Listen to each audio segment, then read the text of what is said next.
நான் கடவுள் இல்லைன்னு தான் சொல்லுவேன் அப்படின்னு தெரிஞ்ச இளையராஜா எனக்கு எந்த ஒரு காசும் இல்லாம எவ்வளவு பிஸியா இருந்தாலும் சரியான பண்ணி கொடுக்கிறார்.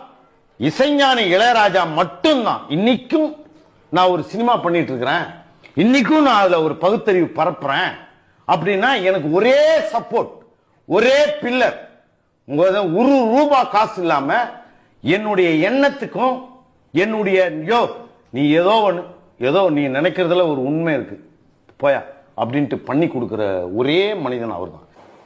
வந்துட்டு டைரக்டர் ஆகும் பன்னீர் புஷ்பங்களுக்கு. அப்போ ராஜா சார் மியூசிக் கேட்குறோம். கேட்ட உடனே ராஜா சாரோட சேலரி வந்து 1 lakhக்கு மேலே. எங்கள் பட்ஜெட்டே அவ்வளோ 5 lakhs தான். எல்லாம் நியூ ஃபேஸ் அது இதெல்லாம். அவர் போய் மியூசிக் கேட்ட உடனே சரி என்ன படம் கதை சொன்னால் நல்லா இருக்கு நான் பண்ணுறேன்ட்டாரு.